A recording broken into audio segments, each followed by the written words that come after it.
ಮಲ್ಲಿಕಾರ್ಜುನ್ ಖರ್ಗೆ ಸಾಹೇಬ್ರ ಕುಟುಂಬ ಇವತ್ತು ನಿನಗೆ ಒಂದು ಬಾರಿ ನೀವು ನ್ಯಾಷನಲ್ ರೈಲ್ವೆ ಬೋರ್ಡ್ ಚೇರ್ಮನ್ನು ಮತ್ತು ಫಾರೆಸ್ಟ್ ಚೇರ್ಮನ್ನು KPCC ಸೆಕ್ರೆಟ್ರಿ, ನಾನು ಅವರು ಜನರಲ್ ಸೆಕ್ರೆಟರಿ ಜೊತೆಲೇ ಇದ್ದು. KPCC ಜನರಲ್ ಸೆಕ್ರೆಟರಿ ಮತ್ತು ಕರ್ನಾಟಕದ ಗೃಹ ಮಂಡಳಿ ಸದಸ್ಯರನ್ನ ಮಾಡಿದವರು ಯಾರು? ಮಿಸ್ಟರ್ ಛಲವಾದಿ ನಾರಾಯಣ ಸ್ವಾಮಿ ಅವರೇ. ವೈಯಕ್ತಿಕವಾಗಿ ನಿನಗೆ ಭಾಷೆ ಬಗ್ಗೆ ಹೇಳ್ತಾ ಇಲ್ವಲ್ಲ? ಹಾನಿ ಅಂದ್ರೇನು?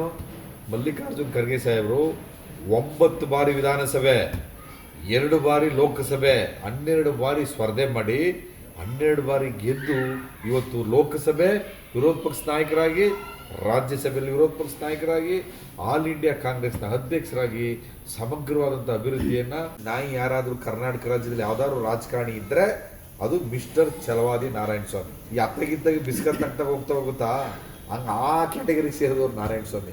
ಒಂದು ಗ್ರಾಮ ಪಂಚಾಯತಿಲೂ ನೀವು ಎಲೆಕ್ಟ್ ಆಗಿಲ್ಲ, ಒಂದು ತಾಲೂಕ್ ಪಂಚಾಯತಿಲಿ ಎಲೆಕ್ಟ್ ಆಗಿಲ್ಲ, ಕೌನ್ಸಿಲರ್ ಆಗಿಲ್ಲ, ಕಾರ್ಪೊರೇಟರ್ ಆಗಿಲ್ಲ, ಇಲ್ಲ ಯಾವ್ದಾದ್ರು ಚುನಾವಣೆಗೆ ನೀವು ಗೆದ್ದಿದ್ಯಪ್ಪ, MLA ಆಗಿದೆಯಾ, MP ಆಗಿದೆಯಾ, ಅದರ ಅನುಭವನೇ ಗೊತ್ತಿಲ್ವಲ್ರಿ ನಿನಗೆ. ಶಾಸನಸಭೆಯಲ್ಲಿ ಯಾವ ರೀತಿ ಯಾರನ್ನ ಗೌರವ ಕೊಡಬೇಕು ಅನ್ನೋ ಕಾಮನ್ ಸೆನ್ಸು ಇಲ್ಲ, ಮತ್ತು ಜವಾಬ್ದಾರಿಯುತ ರೀತಿಯಲ್ಲಿ ಮಾತಾಡಬೇಕಂತ ಸ್ಥಾನದಲ್ಲಿದ್ದು ಒಬ್ಬ ಮಂತ್ರಿಗಳಿಗೆ ಯಾವ ರೀತಿ ಗೌರವ ಕೊಡಬೇಕು ಅನ್ನೋದಂತ ಯೋಚನೆ ಮಾಡೋ ಶಕ್ತಿನೂ ಕೂಡ ಇಲ್ಲ ಛಲವಾದಿ ನಾರಾಯಣ ಸ್ವಾಮಿಗೆ. ಅದರಿಂದ ಆ ಅಪ್ಪನಿಗೆ ಟ್ರೀಟ್ಮೆಂಟ್ನ ಕೊಡಿಸ್ಬೇಕು.